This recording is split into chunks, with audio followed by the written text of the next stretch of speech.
ನೋಡಿ, ಬಾಳೆ ಎಲೆಗಿಂತ ಎಲೆನೇ ಯೂಸ್ ಮಾಡಿದ್ರೆ ತುಂಬ ದಿನ ಇರುತ್ತೆ. ಆಮೇಲೆ ಸುಲಭ. ಹಾಗಾಗಿ ಇನ್ಮೇಲೆ ಬಾಳೆ ಎಲೆಗಿಂತ ಈ ಮಂಚೂರು ನೋಡಿ, ನಾನು ಮಗುನ ಜಡೆ ಎಲೆನಲ್ಲಿ ಮಾಡಿದ್ದೀನಿ. ಜಯಂತಿ ರತನ್ ಮೇಡಮ್ಗೆ ಥ್ಯಾಂಕ್ಸ್ ಹೇಳಬೇಕು. ಅವ್ರು ಹೇಳ್ತಾಯಿದ್ರು ಈ ನಡುವೆ ಎಲೆಗಳನ್ನ ಯೂಸ್ ಮಾಡಿ ಕೂಡ ತಾಯಿ ಆರ್ಟ್ ಮಾಡ್ತಾರೆ ಅಂತ. ಬಾಳೆ ಎಲೆಗಿಂತ ಇದೇ ತುಂಬ ಚೆನ್ನಾಗಿರುತ್ತೆ.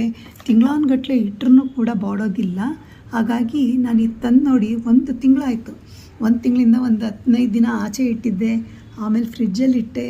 ಎಷ್ಟೋ ಇದಕ್ಕೆ ಉಪಯೋಗಿಸ್ಕೊಂಡು ನಾನು ಮತ್ತೆ ತೊಗೊಂಬಂದು ಇದನ್ನು ಯೂಸ್ ಮಾಡ್ತಾಯಿದ್ದೀನಿ. ಭಾಳ ಪ್ರೋಗ್ರಾಮ್ಸ್ಗೆ ಇದನ್ನು ಹಾಕಿ ಉಪಯೋಗಿಸ್ಕೊಂಡು ಮತ್ತೆ ಇದಕ್ಕೆ ಯೂಸ್ ಮಾಡಿದ್ದೀನಿ. ಆದರೂ ಏನೂ ಆಗಿಲ್ಲ. ಅಷ್ಟು ತುಂಬ ಫ್ರೆಶ್ ಆಗಿದೆ. ಹಾಗಾಗಿ ನನಗೆ ತುಂಬ ಇಷ್ಟ ಆಯಿತು. ಈ ಎಲೆಯಲ್ಲಿ ಮಾಡಿದ್ರೆ ತಾಯಿ ಆಟು ತುಂಬ ದಿನಗಳ ಕಾಲ ಇರುತ್ತೆ. ಆವಾಗ 10 ದಿನಕ್ಕೆ ಮುಂಚೆ ನಾವು ಮಗುನ ಜಡೆ ಹಾಕಿಟ್ರೂ ಕೂಡ ತುಂಬ ಚೆನ್ನಾಗಿರುತ್ತೆ. ಆದರೆ ಮಗು ಬಲ್ತಿರಬೇಕು. ನಾನು ಲಾಸ್ಟ್ ಟೈಮ್ ಮಾಡಿದಾಗ ಅದು ಭಾಳ ಪೀಚಾಗಿತ್ತು, ಭಾಳ ಕಷ್ಟವೂ ಆಯಿತು. ಹಾಗಾಗಿ ಇದೆಲ್ಲ ನೋಡಲಿಕ್ಕೆ ತುಂಬ ಖುಷಿಯಾಗುತ್ತೆ. ನೋಡಿ, ಇದು ದುರ್ಗಾ ಪರಮೇಶ್ವರಿ ವಿದ್ಯಾರಣ್ಯಪುರಕ್ಕೆ ಮಾಡಿದ್ದೀನಿ. ಇದನ್ನು ವಿಜಯದಶಮಿ ದಿನ ಕೊಡ್ತೀನಿ.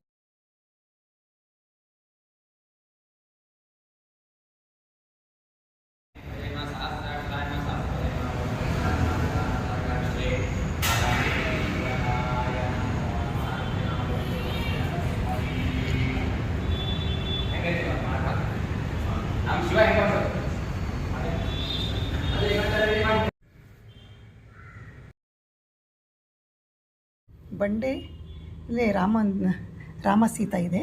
ಅಲ್ಲಿ ಸೀತಾಗೋಸ್ಕರ ಇದನ್ನು ರೆಡಿ ಮಾಡಿದ್ದೀನಿ. ಈಗ ತೊಗೊಳಕ್ಕೆ ಕೊಡಬೇಕು.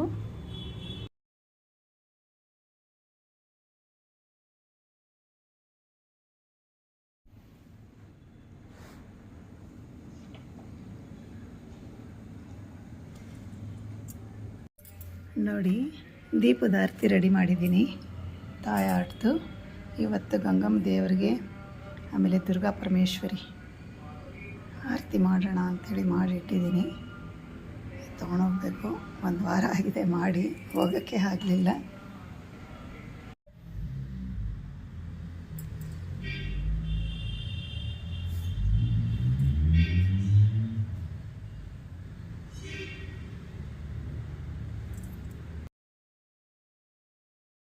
ನೋಡಿ, ಇದನ್ನು ನಾನು ಮುತ್ತತ್ತಿನಲ್ಲಿ ನೀರಲ್ಲಿ ಬಿಡಬೇಕು ಅಂತ ಹೇಳಿ ಇದನ್ನು ರೆಡಿ ಮಾಡ್ಕೊಂಡಿದ್ದೆ. ಆದರೆ ನನಗಲ್ಲಿ ಟೈಮ್ ಸಾಕಾಗಲಿಲ್ಲ. ಆಮೇಲೆ ಜ್ವರ ಬೇರೆ ಬಂದುಬಿಡ್ತು. ಹಾಗಾಗಿ ನಾನು ಮಾಡಲಿಕ್ಕಾಗಿಲ್ಲ. ನಾನು ಈ ಥರನೇ ಮಾಡಿ ನೀರಲ್ಲಿ ಬಿಡಲಿಕ್ಕೆ ಸಾಲಿಡಾಗಿ ಪ್ಲ್ಯಾನ್ ಮಾಡಿದ್ದೆ. ದೇವ್ರು ಮತ್ತೆ ಮುಂದಕ್ಕೆ ಯಾವಾಗಲಾದರೂ ನಡೆಸ್ಕೊಡ್ಲಿ ಅಂತ ಕೇಳ್ಕೊಳ್ತೀನಿ. ನಾನು ಆಮೇಲೆ ಇವತ್ತು ಕನಿಕಾ ಪರಮೇಶ್ವರಿಗೆ ಕೊಡೋಣ ಅಂಥೇಳಿ ವಿಜಯನಗರದಲ್ಲಿದೆ ಮಾರ್ಬಲ್ ಕನಿಕಾ ಪರಮೇಶ್ವರಿ ದೇವರು. ಹಾಗಾಗಿ ಇವತ್ತು ಗ್ರೀನ್ ಸ್ಯಾರಿ ಉಟ್ಕೊಳ್ತಾರೆ. ಗ್ರೀನ್ ಥೀಮ್ ಇರೋದ್ರಿಂದ ನಾನು ತುಂಬ ಗ್ರೀನಲ್ಲೇ ಮಾಡಬೇಕು ಅಂತ ಹೇಳಿ ಈ ಮಗುನ ಜಡೆನ ಬಾಳೆ ಎಲೆಯಲ್ಲಿ ನಾನು ರೆಡಿ ಮಾಡಿದ್ದೀನಿ. ಹಾಗಾಗಿ ಇವಾಗ ಪಂಚಮಾತೃಕೆಯರಿಗೆ ಇವತ್ತು ಕೊಟ್ಟರೆ ಆಗುತ್ತೆ. ಇನ್ನು 4 ದೇವರಿಗೆ ರೆಡಿ ಮಾಡ್ತೀನಿ. 1 ಗಂಗಮ್ಮಗೆ, 1 ಬನಶಂಕರಿ ದೇವಿಗೆ, 1 ಮಹಾಲಕ್ಷ್ಮಿಗೆ, ಇನ್ನೊಂದು ಪದ್ಮಾವತಿಗೆ ಅಂದ್ಕೊಂಡಿದ್ದೀನಿ. ನೋಡೋಣ ಯಾವ ದೇವ್ರಿಗಾಗುತ್ತೋ ಆ ದೇವ್ರಿಗೆ ಕೊಟ್ಟು ಬರ್ತೀನಿ. ನನಗನ್ಸುತ್ತೆ ಕೋಟೆ ವೆಂಕಟರಮಣ ಸ್ವಾಮಿ ಪದ್ಮಾವತಿಗೆ 1 ಕೊಡೋಣ ಅಂತ. ನಾನು ಅದನ್ನು ಮಾಡಿಕೊಂಡು ಈ ನವರಾತ್ರಿನಲ್ಲೇ ಹೋಗಿ ಕೊಟ್ಟು ಬರ್ತೀನಿ. ನನಗೆ ಎಷ್ಟು ಖುಷಿ ಆಗ್ತಾಯಿದೆ ಅಂತಂದರೆ ಈ ಮಗನ ಜಡೆ ಮಾಡಿರೋದು. ಆ ಬಾಳೆ ಎಲೆ ನೋಡಿ, ನಾನು ಮುತ್ತತ್ತಿಗೆ ತೊಗೊಂಡೋಗಿ ಬಂದು ಇಲ್ಲಿ ನಾನು ಹೊರ್ಗಡೆನೇ ಇಟ್ಟಿದ್ದೆ. ನೆನ್ನೆನೇ ನೋಡಿಕೊಂಡು ನಾನು ತೊಗೊಂಬಂದು ಫ್ರಿಡ್ಜಲ್ಲಿಟ್ಟು ನೆನ್ನೆ ಇವರಿದ್ದಾರಲ್ಲ, ಯಾರು ಬೊಂಬೆ ಮನೆ ಚಂದ್ರಕಲಾ, ಅವ್ರಿಗೂ ಅದನ್ನು ಮಾಡಿಕೊಟ್ಟೆ. ಹಣ್ಣು ಆಗ್ತಾಯಿತ್ತು ಎಲೆ. ಆದರೆ ದೇವರಿಗೆ ಅಂತ ತೊಗೊಂಡೋಗಿದ್ದು, ದೇವ್ರಿಗೆ ಸಲ್ಲಬೇಕು ಅಂತ ಅಂದ್ಬಿಟ್ಟು ನೆನ್ನೆ ಜ್ವಾಲಾಮುಖಿ ಅಮ್ಮನವ್ರಿಗೆ ಇಟ್ಟಿದ್ದೀನಿ. ನನಗೇನು ಇದೇನು ಹೊಸ್ದಲ್ಲ. ಮೊದಲು ಇದನ್ನು 54 ಮಕ್ಳಿಗೆ ಮಾಡಿದ್ದೆ. ನನ್ನ ತಮ್ಮನ ಮಗುಗೇ ಲಾಸ್ಟ್ ಆಗಿತ್ತು 1994ಅಲ್ಲಿ. ಆಮೇಲೆ ನನ್ನ ಮಗುನ ಜಡೆ 95ಅಲ್ಲಿ. ಆಮೇಲೆ ನನ್ನ ಮಗುನ ಜಡೆ ಹಾಕ್ಲಿಕ್ಕೆ ಹೋಗಲಿಲ್ಲ. ನನ್ನ ಮೈದನ ಮಗನಿಗೆ ಹಾಕಬೇಕು ಅಂತಿದ್ದೆ. ಅವರೇನೋ ಇಷ್ಟಪಡಲಿಲ್ಲ. ಹಾಗಾಗಿ ನಾನು ಆಮೇಲೆ ಬಿಟ್ಬಿಟ್ಟೆ, ಮಾಡಿರಲಿಲ್ಲ. ಇವಾಗಲೇ ನಾನು ನಮ್ಮ ಜಯಂತಿ ಮೇಡಮ್ಗೆ ತುಂಬ ಥ್ಯಾಂಕ್ಸ್ ಹೇಳ್ತೀನಿ. ಅವ್ರು ಇದರಲ್ಲಿ ಮಗನ ಜಡೆ ಮಾಡ್ಬೋದು ಅಂತ ಹೇಳಿದ ತಕ್ಷಣ ನಾನು ನಮ್ಮ ಕಾಂಪಿಟೇಷನ್ಗೆ, ಆಮೇಲೆ ಮಹಾಲಕ್ಷ್ಮಿ ಶ್ರೀರಂಗಪಟ್ಟಣಕ್ಕೆ ಮಾಡ್ಕೊಂಡೋಗಿ ಕೊಟ್ಟಿದ್ದು ನನಗೆ ಮತ್ತೆ ಮಾಡಲಿಕ್ಕೆ ಅವಕಾಶ ಮಹಾಲಕ್ಷ್ಮಿ ಕೊಟ್ಟಿದ್ದಾರೆ. ಹಾಗಾಗಿ ಮಹಾಲಕ್ಷ್ಮಿಗೂ ನಾನು ಥ್ಯಾಂಕ್ಸ್ ಹೇಳ್ತೀನಿ. ಇವಾಗ ಇನ್ನೊಂದು ರೆಡಿ ಮಾಡ್ತಾಯಿದ್ದೀನಿ, ಇಲ್ಲಿ ಪಾರ್ವತಿಗೆ ಕೊಡೋಣ ಅಂಥೇಳಿ. ಈಗ ಆಲ್ಮೋಸ್ಟ್ ಇನ್ನೊಂದು 2 hours ಆಗುತ್ತೆ. ಇದು ನನಗೆ ಬೆಳಗ್ಗೆ ನಾನು ಸ್ಟಾರ್ಟ್ ಮಾಡಿದ್ದು 3 hours ಆಯಿತು. ಬರೀ ಮೊಗ್ಗಕ್ಕೆ ಸಿಂಪಲಾಗಿದೆ, ಆದ್ರೂ 3 hours ಆಯಿತು ಇದು ಮಾಡಲಿಕ್ಕೆ.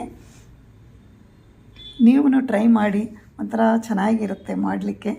ಆಮೇಲೆ ದೇವ್ರಿಗೆ ಕೊಟ್ಟಾಗ, ದೇವ್ರಿಗೆ ಮೂಡಿಸಿದಾಗ ನಮಗೂ ಒಂಥರ ಖುಷಿ ಅನಿಸುತ್ತೆ. ನಾವೇ ಮಾಡಿದ್ದು ಇದೆಲ್ಲ ಎಲ್ಲೂ ಸಿಗೋದಿಲ್ಲ. ಇದು ನಾವೇ ಕ್ರಿಯೇಟ್ ಮಾಡ್ಕೊಂಡು ಮಾಡ್ತಾ ಇರೋದ್ರಿಂದ ಇದೇ ಹೊಸತನವಾಗಿದೆ. ಹಾಗಾಗಿ ನನಗೆ ತುಂಬ ಖುಷಿ ಆಗ್ತಾಯಿದೆ. ಈ ಮಗುನ ಜಡೆ ನಾನು ಇವತ್ತು ಕನಿಕಾ ಪರಮೇಶ್ವರಿಗೆ ಕೊಡ್ತಾಯಿದ್ದೀನಿ ಅಂತ.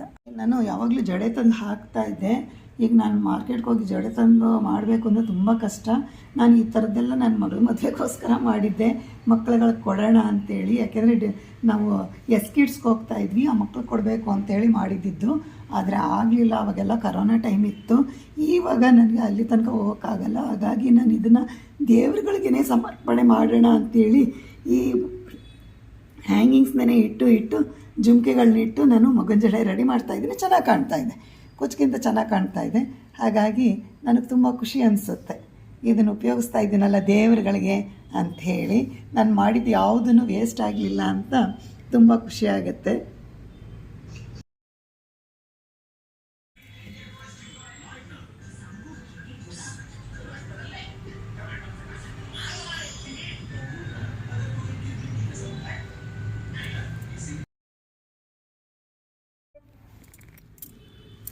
ನೋಡಿ,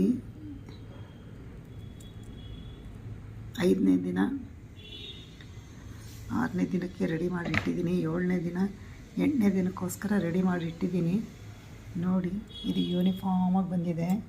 ಅದು ಮುತ್ತತ್ತಿಗೆ ಅಂಥೇಳಿ ಎಲ್ಲ ವರ್ಕ್ ಲೋಡ್ ಜಾಸ್ತಿ ಆಗಿತ್ತು. ಮಾಡಿ ಇಟ್ಬಿಟ್ಟಿದ್ದೆ. ಹೆಂಗೆ ಬರುತ್ತೆ ಹಂಗೆ ಇದು ಯೂನಿಫಾರ್ಮಾಗಿ ಮಾಡಿ ಇಟ್ಟಿದ್ದೀನಿ. ನಾಳೆ ಮಾಡಿದಾಗ ಗೊತ್ತಾಗುತ್ತೆ ಹೇಗೆ ಬರುತ್ತೆ ಅಂತ. ನೋಡಿ, ಆರತಿ ತಟ್ಟೆ ರೆಡಿ ಮಾಡಿದ್ದೀನಿ. ಈಗ ಕನ್ನಿಕಾ ಪರಮೇಶ್ವರಿಗೆ ಆರತಿ ಮಾಡಲಿಕ್ಕೆ.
ನೋಡಿ, ಇವತ್ತು ಗೊಂಬೆ ಮನೆಗೆ ಹೋಗ್ತಾ ಇದ್ದೀನಿ.